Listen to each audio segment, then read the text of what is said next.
Friends, ये हमारी new story का पहला भाग है और स्टोरी का नाम है तेरे इश्क में दीवाना। बहुत ही इंटरेस्टिंग स्टोरी है। अगर आपको स्टोरी अच्छी लगे तो लाइक और शेयर जरूर करना। हर रोज स्टोरी का नया भाग देखने के लिए चैनल को सब्सक्राइब भी कर लेना। फ्रेंड्स, ये स्टोरी शाम 4 बजे डेली आएगी और वो वाली स्टोरी हमारी मॉर्निंग में ही आएगी। तो चलिए फ्रेंड्स, स्टोरी शुरू करते हैं। कहानी शुरू करने से पहले कहानी के कैरेक्टर के बारे में कुछ जान लेते हैं। हमारी स्टोरी के हीरो है Aryan Malhotra. Malhotra group of industries के मालिक। आर्यन की पर्सनैलिटी हर किसी को अपनी तरफ अट्रैक्ट करती है। लाखों लड़कियां उस पर मरती है, लेकिन उसने कभी किसी को भाव नहीं दिया। आर्यन के डैड का नाम विक्रम मल्होत्रा है। वो एक सफल बिजनेसमैन है जिनका शहर में बड़ा नाम है। उन्होंने ही अपने बिजनेस की नींव रखी थी, जिसे अब आर्यन संभाल रहा है। विक्रम जी को अपनी जिंदगी में अनुशासन बेहद पसंद है। आर्यन की माँ सविता मल्होत्रा एक समझदार महिला है। वो अपने परिवार के प्रति बहुत ही सच्ची है और आर्यन के लिए एक मजबूत सहारा है। वो आर्यन की खुशी में ही अपनी खुशी देखती है। आर्यन की बहन रुचिका मल्होत्रा। रुचिका एक फैशन डिजाइनर है और अपने करियर में काफी मशहूर है। वो अपनी जिंदगी को खुद के नियमों पर जीती है और आर्यन के काफी करीब है। अब जान लेते हैं हमारी स्टोरी की हीरोइन अंजलि शर्मा के बारे में। अंजलि एक बेहद मासूम लड़की है। उसकी काली आंखें, गोरा रंग, कमर तक लहराते लंबे बाल, कुल मिलाकर अंजलि बहुत ही ज्यादा खूबसूरत है। अगर एक बार कोई लड़का उसकी तरफ देख ले तो बस देखता ही रह जाए। अंजलि के पापा शरद शर्मा एक ईमानदार व्यक्ति है। वो एक गवर्नमेंट ऑफिसर है और अपने आत्मसम्मान को बहुत अहमियत देते हैं।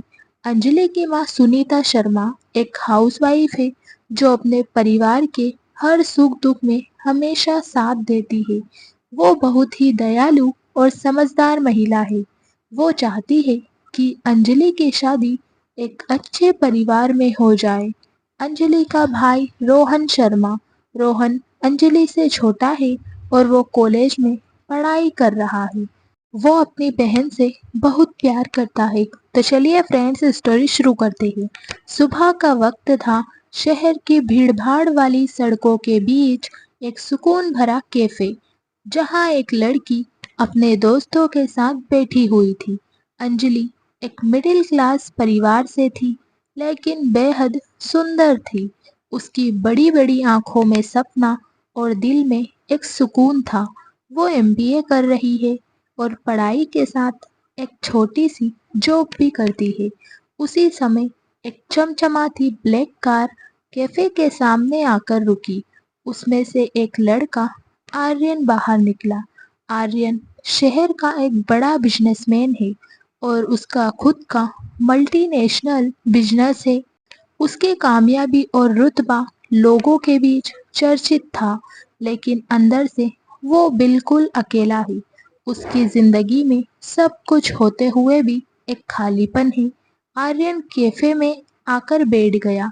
तभी उसका ध्यान अंजलि पर गया। अंजलि के चेहरे पर मासूमियत थी। उसकी सादगी ने आर्यन को अनजाने में ही अपनी तरफ खींच लिया था। इसी बीच अंजलि गलती से अपनी कॉफी का कप गिरा देती है, जिससे वो कॉफी आर्यन के कपड़ों पर झलक जाती है। आर्यन थोड़ा नाराज हो जाता है। उसने गुस्से में अंजलि पर चिल्लाते हुए कहा, बेवकूफ लड़की, मेरे कपड़े गंदे कर दिए। तुम्हें पता भी है ये कितने महंगे हैं? अंजलि ने माफी मांगते हुए कहा, सॉरी, मुझे वाकई नहीं पता था। उसकी आवाज में डर साफ दिखाई दे रहा था। आर्यन बिना कुछ कहे कैफे से बाहर चला जाता है, तो अंजलि के दोस्तों ने उससे मजाक करते हुए कहा, अरे यार अंजलि, तूने तो बड़े आदमी से पंगा ले लिया है। उनके बात सुनकर अंजलि हंसने की कोशिश करती है, लेकिन उसे बहुत बुरा लगा था। दोनों की पहली मुलाकात के बाद कुछ दिन बीत जाते हैं। अंजलि ने अपनी जिंदगी में वापस लौटने की कोशिश की, लेकिन उसे बार बार कैफे में हुई घटना याद आती रही। दूसरी ओर आर्यन अपने बिजनेस में व्यस्त हो गया था, लेकिन उसका मन कहीं ना कहीं अंजलि की मासूमियत में अटका हुआ था। एक दिन अंजलि को कॉलेज में एक बड़ा प्रोजेक्ट मिलता है। उसे और उसकी टीम को एक बड़े बिजनेस के बारे में रिसर्च करके प्रेजेंटेशन देना था। उसकी टीम ने उस कंपनी को चुना जिसका नाम शहर के हर बड़े व्यक्ति की जुबान पर था, मल्होत्रा इंडस्ट्रीज, आर्यन की कंपनी।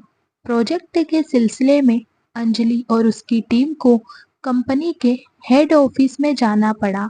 अंजलि ने पहले ये ध्यान नहीं दिया कि ये वही कंपनी है, लेकिन जैसे ही वो ऑफिस में अंदर गई, उसे अंदर एक अजीब सी बेचैनी महसूस हुई। उसके मन में विचार आया कि कहीं ये कंपनी उस इंसान की ही तो नहीं है। लेकिन तब तक वो अपनी टीम के साथ रिसेप्शन पर पहुंच चुकी थी। मल्होत्रा इंडस्ट्रीज का हेड ऑफिस बेहद ही खूबसूरत था। दीवारों पर बड़े बड़े बिजनेस अवार्ड्स और तस्वीरें लगी थी, जो आर्यन और उसके परिवार की सफलता की कहानी बयां कर रही थी। अंजलि को अभी भी यकीन नहीं हो रहा था कि वो उसी आदमी की कंपनी में आई है जिससे उसकी पहली मुलाकात कुछ खास नहीं रही थी। अंजलि और उसकी टीम को मीटिंग के लिए इंतजार करने के लिए बोला जाता है। तभी अचानक डोर से आर्यन अंदर आता है। उसकी निगाहें सीधे अंजलि पर जाकर टिकती है और उसे तुरंत याद आ जाता है कि अंजलि वही लड़की है जिसने उसके कपड़े खराब किए थे। आर्यन के चेहरे पर हल्की सी मुस्कान आ जाती है। उसने अंजलि से मजाकिया लहजे में कहा, लगता है तुमने अब किसी और तरह से मेरी कंपनी पर हमला करने का सोचा है। उसकी बात सुनकर अंजलि चौंक जाती है। फिर उसने आर्यन की बात समझते हुए हंसकर कहा, नहीं नहीं, इस बार मैं यहाँ सिर्फ प्रोजेक्ट के लिए आई हूँ, कॉफी गिराने नहीं। दोनों की हल्की फुल्की बातचीत में आर्यन की गंभीरता और अंजलि की सादगी एक बार फिर टकराती है। इस बार आर्यन का स्वभाव पहले की तरह सख्त नहीं था। उसने अपने ऑफिस में अंजलि और उसकी टीम का वेलकम किया और उन्हें कंपनी के बारे में विस्तार से बताया। कुछ घंटे तक मीटिंग चलती है।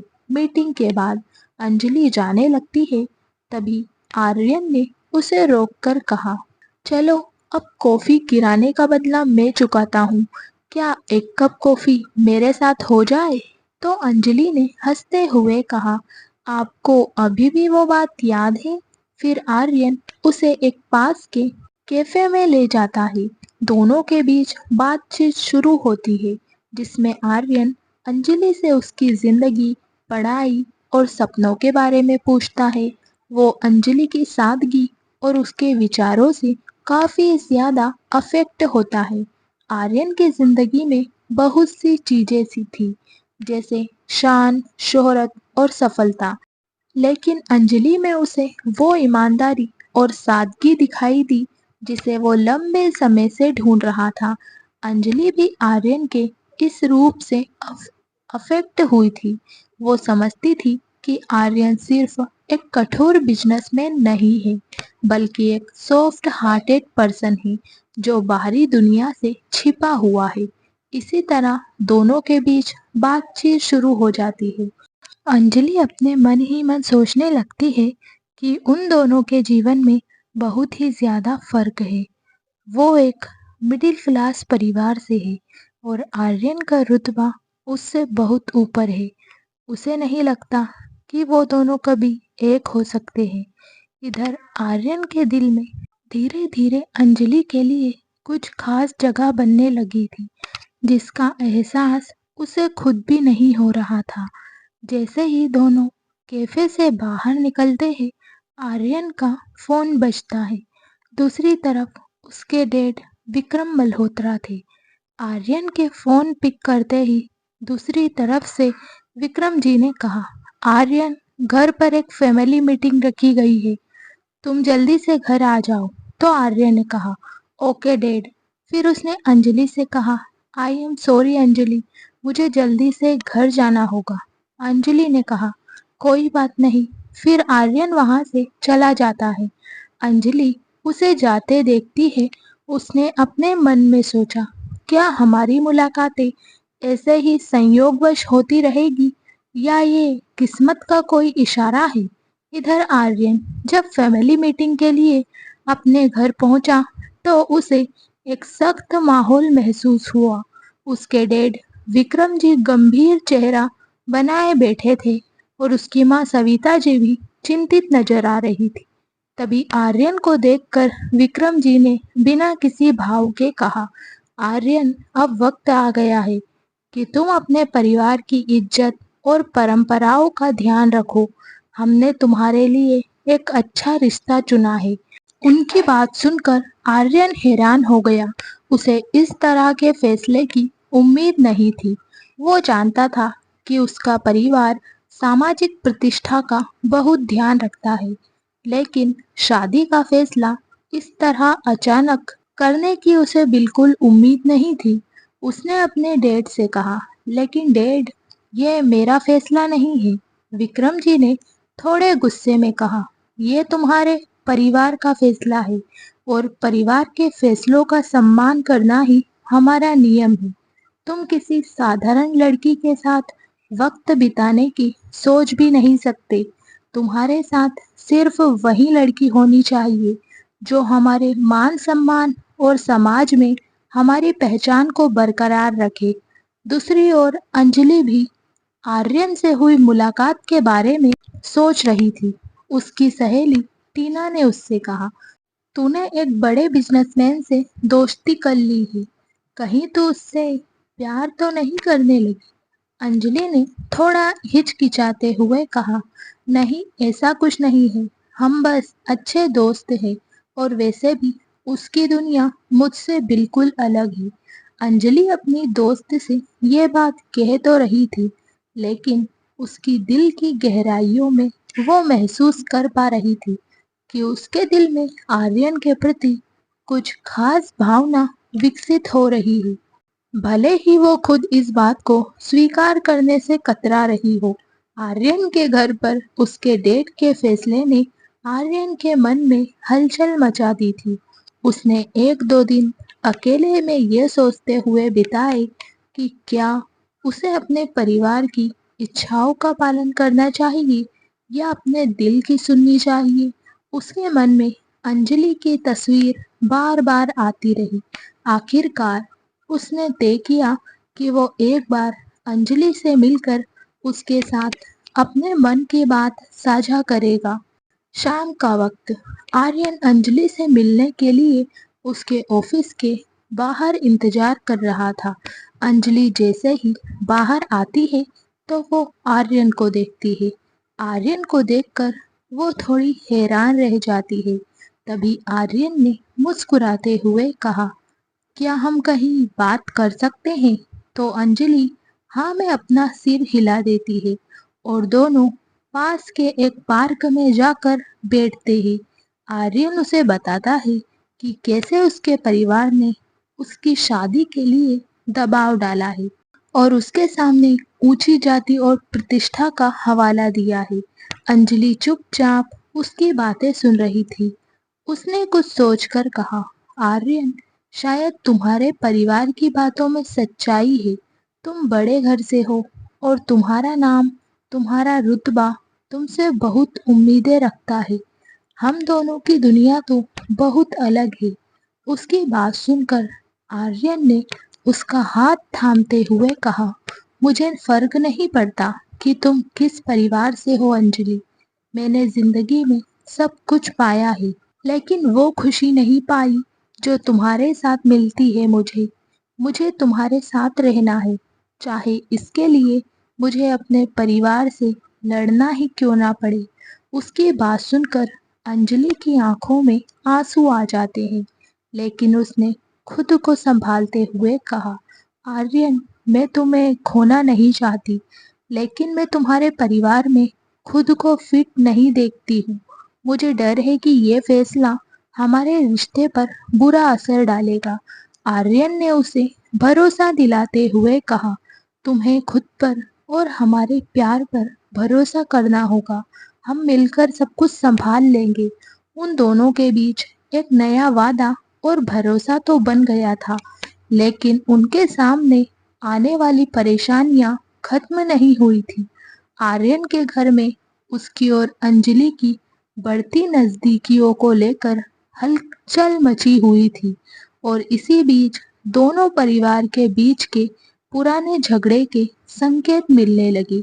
आर्यन के घर में से कोई आर्यन और अंजलि पर नजर रखे हुए था। जब आर्यन की माँ को अंजलि के बारे में पता चला तो वो बहुत खुश हुई कि आर्यन को कोई सच्चा साथी मिल रहा है। लेकिन वही उन्हें परिवार की प्रतिष्ठा की भी चिंता सता रही थी। उन्होंने विक्रम जी से कहा, आर्यन अगर अंजलि को पसंद करता है तो हमें उसके बारे में और जानना चाहिए। एक बार उससे मिलने में क्या हर्ज है? विक्रम जी ने गुस्से में कहा, यह मामला इतना आसान नहीं है। मुझे उसकी पहचान पता है। उसका पिता शरद शर्मा ही है, जो हमारे सबसे बड़े दुश्मन का बेटा है। मेरे परिवार के बरसों पुरानी दुश्मनी से वो जुड़ा हुआ है। ये सुनते ही सविता जी के चेहरे का रंग उड़ गया। उन्होंने समझ लिया कि अंजलि का रिश्ता उनके परिवार से कितना जटिल और संवेदनशील है। दूसरी ओर अंजलि के घर पर भी तूफानी हलचल बढ़ गई थी। उसके पापा शरद जी को आर्यन और अंजलि के रिश्ते की भनक लग चुकी थी। उन्होंने अंजलि को अपने पास बुलाया और कड़े शब्दों में कहा, तुम्हें उस मल्होत्रा परिवार से दूर रहना चाहिए। हमारे परिवार ने उनसे दूरियां बनाकर रखी है। उनके साथ हमारा अतीत बहुत कड़वा है, और मैं नहीं चाहता कि तुम उस परिवार के किसी भी सदस्य के साथ रिश्ता रखो। उनकी बात सुनकर अंजलि हैरान रह गई। उसे पहली बार एहसास हुआ कि उनके परिवार और मल्होत्रा परिवार के बीच कोई पुरानी दुश्मनी है। उसने अपने पापा से जानने की कोशिश की कि आखिर माजरा क्या है, लेकिन शरद जी ने बात को टाल दिया और कुछ भी बताने से मना कर दिया। अंजलि के मन में दुविधा और बढ़ने लगी। वो आर्यन से प्यार करती थी, लेकिन अपने पापा का सम्मान भी करना चाहती थी। उसे ये समझ नहीं आ रहा था कि आखिर दोनों परिवार के बीच की दुश्मनी किस कारण से थी। उसने आर्यन से मिलने का फैसला किया ताकि वो उससे इस मुद्दे पर बात कर सके। उसने आर्यन से मिलने का समय तय किया और एक शांत जगह पर उससे मिली। उसने आर्यन से अपने पापा की बात शेयर की और कहा, मुझे समझ नहीं आ रहा कि ये पुरानी दुश्मनी किस बात पर है। मेरे पापा बहुत गुस्से में हैं और उन्होंने मुझे तुम्हारे परिवार से दूर रहने की सख्त हिदायत दी है। आर्यन ने उसे दिलासा देते हुए कहा, मैं भी इस दुश्मनी के बारे में ज्यादा नहीं जानता, लेकिन एक बात पक्की है, मेरा प्यार सच्चा है और मैं तुम्हें किसी भी हाल में खोना नहीं चाहता। हम मिलकर सच्चाई का पता लगाएंगे और जो भी दुश्मनी है उसे सुलझाने की कोशिश करेंगे। आर्यन ने अंजलि से वादा किया कि वो इस राज की तह तक जाएगा और अपने परिवार की दुश्मनी का कारण जानकर सब कुछ ठीक करने की कोशिश करेगा। उसने अपने एक पुराने दोस्त से, जो उसके परिवार के साथ काफी समय से जुड़ा हुआ था, सारी बात पूछने का सोचा। दूसरी तरफ अंजलि भी अपने पापा के पुराने डॉक्यूमेंट में कुछ सबूतों को ढूंढने का प्रयास करती है, ताकि उन्हें इस दुश्मनी के बारे में और जानकारी मिल सके।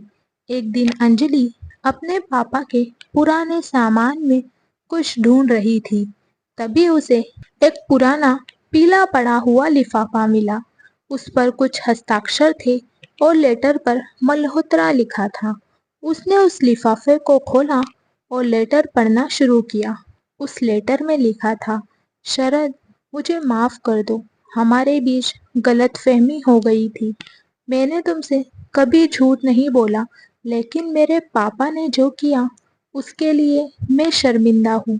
तुम्हारी बहन को जो दर्द मिला वो मेरे परिवार की गलती थी, लेकिन मैं उससे सच्चा प्यार करता था।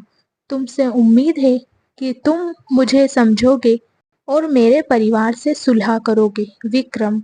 ये पत्र पढ़ते ही अंजलि समझ गई कि उसके पापा और आर्यन के पापा के बीच कोई व्यक्तिगत मुद्दा है, जिसमें उसकी बुआ का भी कुछ लेना देना है। अंजलि का दिल बेचैन हो गया। वो इस बात का सामना अपने पापा से करना चाहती थी, लेकिन डर रही थी कि वो उनसे कैसे पूछेगी। दूसरी ओर आर्यन ने आखिरकार अपने पापा से ये सवाल पूछ लिया। उसने विक्रम जी से पूछा, डैड, हमारे परिवार और शर्मा परिवार के बीच ये दुश्मनी क्यों है? विक्रम जी ने पहले तो बात को टालने की कोशिश की, लेकिन आर्यन के बार बार पूछने पर उन्होंने सच बताया। शरद शर्मा की बहन और मैं एक दूसरे से प्यार करते थे, लेकिन हमारी शादी नहीं हो सकी। मेरे पापा ने उस रिश्ते को तोड़ दिया क्योंकि उन्हें शरद का परिवार हमारी प्रतिष्ठा के लायक नहीं लगा। शरद ने इसे अपना अपमान समझा और वो मुझसे नफरत करने लगा। उसकी बहन ने बाद में अपनी जान दे दी और तब से ही ये कड़वाहट बनी रही। उनकी बात सुनकर आर्यन के दिल पर इस सच्चाई ने गहरा असर डाला। उसने अपने मन में सोचा कि उसके परिवार के एक गलत डिसीजन की सजा अब उसके प्यार को भुगतनी पड़ेगी। अगले दिन अंजलि ने आर्यन से मिलने का समय तय किया और उसे वो लेटर दिखाया। दोनों को ये एहसास हो गया कि उनके परिवारों की दुश्मनी सिर्फ एक गलतफहमी और पुराने जमाने की सोच का परिणाम थी। आर्यन ने फैसला किया कि वो अपने डैड को इस दुश्मनी को खत्म करने के लिए मनाएगा। अंजलि ने भी अपने पापा को ये बात समझाने का फैसला किया कि पुरानी गलतफहमियों को खत्म करके उन्हें आगे बढ़ना चाहिए। उन दोनों ने तय किया कि वो दोनों परिवारों के बीच एक मीटिंग रखेंगे, जहां वे सारी बातें सामने रखेंगे और एक दूसरे से सुलह करने की कोशिश करेंगे। अंजलि ने अपने पापा को किसी तरह मना लिया। वहीं आर्यन ने अपनी माँ को इस मीटिंग में शामिल होने के लिए राजी कर लिया। फैमिली मीटिंग वाले दिन आर्यन और अंजलि ने दोनों परिवार को एक साथ बैठाने के लिए काफी मेहनत की थी। उनके दिल में डर और उम्मीद दोनों थी कि क्या ये दुश्मनी खत्म होगी या पुराने जख्म फिर से हरा हो जाएंगे। उन दोनों ने एक शांत जगह पर दोनों परिवारों को बुलाया। आर्यन के मोम डैड विक्रम जी और सविता जी और अंजलि के पापा शरद जी आमने सामने बैठे थे। माहौल काफी गंभीर और खामोश था। तभी आर्यन ने बातचीत शुरू करने की कोशिश करते हुए कहा, आज हम यहाँ इस दुश्मनी को खत्म करने के लिए इकट्ठा हुए हैं।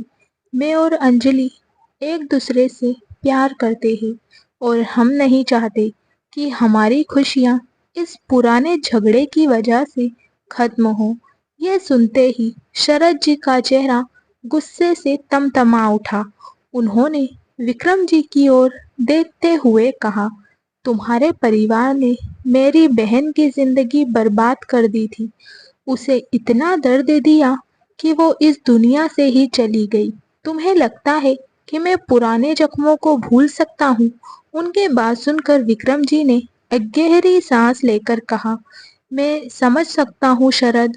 मैं मानता हूँ कि मेरे पिताजी ने गलत किया, लेकिन उन गलत फहमियों की सजा हम आज तक भुगत रहे हैं। हमारी नफरत ने हमारी पीढ़ी को तोड़ दिया है। मैं अपनी गलती मानता हूँ और तुमसे माफी मांगने के लिए भी तैयार हूँ। उनकी बात सुनकर शरद जी कुछ पलों के लिए चुप हो गए। उन्हें समझ आ रहा था कि विक्रम जी सच में पछता रहे हैं, लेकिन उनके मन में वो पुराना दर्द अभी भी ताजा था। अंजलि ने अपना पापा का हाथ पकड़ते हुए कहा, पापा मैं जानती हूँ कि बुआ जी के साथ जो हुआ वो बहुत गलत हुआ, लेकिन हमें इस नफरत का अंत करना होगा। अगर आप और अंकल दिल से एक नई शुरुआत करने का सोचे तो शायद हमारे रिश्ते को भी एक मौका मिल सके। शरद जी को अंजलि की बातों में कुछ सच्चाई दिखाई दी। उन्होंने अंजलि की ओर देखा और महसूस किया कि उसका फ्यूचर इस दुश्मनी की वजह से अंधेरे में आ जाएगा। धीरे धीरे उनका कठोर चेहरा थोड़ा नरम पड़ा। तभी विक्रम जी ने शरद जी की तरफ देखकर कहा, शरद, मैं अपनी गलतियों को मानता हूँ। मैं सिर्फ अपने बच्चों के खातिर तुम्हारे सामने हाथ जोड़कर माफी मांगता हूँ। मुझे पता है कि हमारी दुश्मनी ने हमारी खुशियों को छीन लिया है, लेकिन शायद हम अपनी गलती सुधार सकते हैं। शरद जी कुछ देर के लिए सोच में पड़ गए। फिर उन्होंने एक गहरी सांस लेकर कहा, ठीक है विक्रम, मैं तुम्हारी माफी स्वीकार करता हूँ, लेकिन ये आसान नहीं होगा। पुरानी बातों को भूलना मुश्किल है मेरे लिए, पर मैं अपनी बेटी के भविष्य के लिए तुम्हारे साथ सुलह करने को तैयार हूँ। उनकी बात सुनकर सभी के चेहरों पर राहत की झलक आ गई। सविता जी ने अंजलि को गले लगा लिया और कहा, तुम हमारी बहू बनोगी, ये जानकर मुझे बहुत खुशी हो रही है। तुमने हमारे दिलों को जोड़ने का काम किया है। शरद जी ने भी आर्यन की तरफ देखा और कहा, तुम्हारे और अंजलि के रिश्ते को मैं आशीर्वाद देता हूँ। मैं आशा करता हूँ कि तुम दोनों खुश रहोगे। इस मीटिंग के साथ दोनों परिवार के बीच पूरी कड़वाहट खत्म हो गई। आर्यन और अंजलि की शादी की तैयारियां शुरू हो गई और दोनों परिवारों ने मिलकर इस खुशी के मौके को मनाने का फैसला किया। अंजलि के घर में शादी की तैयारियां जोरों पर थी। उसकी माँ और सहेलियां उसके लिए खूबसूरत लहंगा और ज्वेलरी चूज कर रही थी। दूसरी तरफ आर्यन के घर में भी शादी को लेकर खूब शोर था। विक्रम जी और सविता जी दोनों अपनी बहू का स्वागत धूमधाम से करने की प्लानिंग में लगे हुए थे। तभी आर्यन ने सविता जी से कहा, माँ, मैं चाहता हूँ कि हमारी शादी बिल्कुल सिंपल और क्लासी हो। बस सबसे करीब लोग हो और कोई बड़ा हंगामा ना हो। सविता जी ने मुस्कुराते हुए कहा, बेटा, तुम जो चाहो वही होगा। ये तुम्हारी और अंजलि की जिंदगी का सबसे खूबसूरत पल है और हम इसे यादगार बनाएंगे। इधर शरद जी ने आर्यन और अंजलि के रिश्ते को मंजूरी तो दे दी थी, लेकिन उनके मन में अभी भी आर्यन के परिवार के प्रति एक हल्का सा संदेह बना हुआ था। पुराने जख्म इतनी जल्दी नहीं भर सकते थे। उन्हें लग रहा था कि कहीं विक्रम जी अपनी प्रतिष्ठा के खातिर शादी के बाद अंजलि को नीचा ना दिखाए। इस बात को लेकर वो आर्यन के साथ बातचीत करना चाहते थे।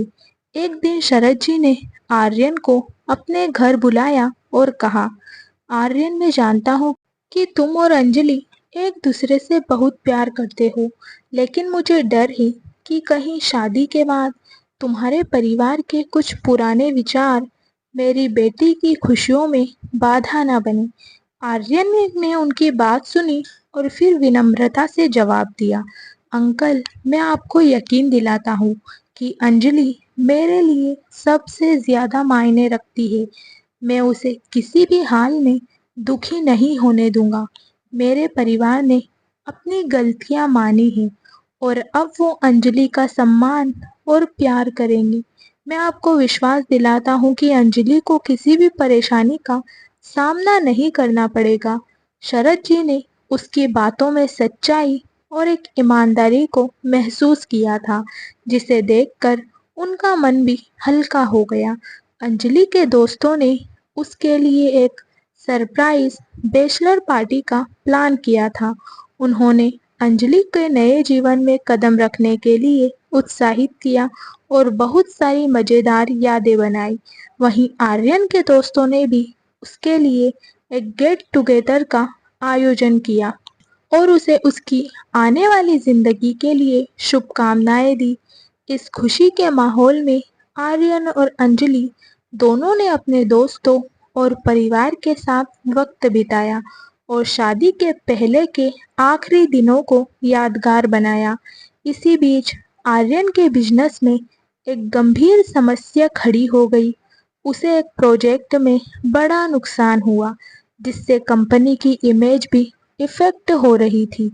आर्यन ने अंजलि को ये बात नहीं बताई ताकि उसकी शादी के इस खास समय में वो किसी भी तरह की चिंता ना करे। उसने तय किया कि वो इस समस्या का समाधान खुद ही निकालेगा। वहीं दूसरी तरफ अंजलि को भी अपनी नौकरी छोड़ने का फैसला लेना था। उसने सोचा था कि शादी के बाद वो अपने ससुराल की जिम्मेदारियां निभाएगी, लेकिन मन में कहीं एक खटास भी थी कि वो अपनी पढ़ाई और करियर को छोड़कर ये कदम उठा रही है।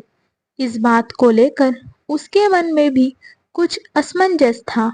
आखिरकार वो दिन आ ही गया जब आर्यन और अंजलि अपनी नई जिंदगी की शुरुआत करने जा रहे थे। दोनों परिवारों के बीच का तनाव अब कम हो चुका था और शादी की खुशियां सबके चेहरों पर झलक रही थी। आर्यन और अंजलि दोनों के मन में इस नए सफर को लेकर रोमांच और थोड़ी सी घबराहट भी थी। अंजलि ने अपनी माँ का चुना हुआ बहुत ही खूबसूरत लाल कलर का लहंगा पहना हुआ था, जो उस पर बेहद खूबसूरत लग रहा था। दूसरी ओर आर्यन ने काले कलर की शेरवानी में बहुत ही शाही अंदाज अपनाया हुआ था। मंडप में दोनों एक दूसरे को देखकर मुस्कुराए।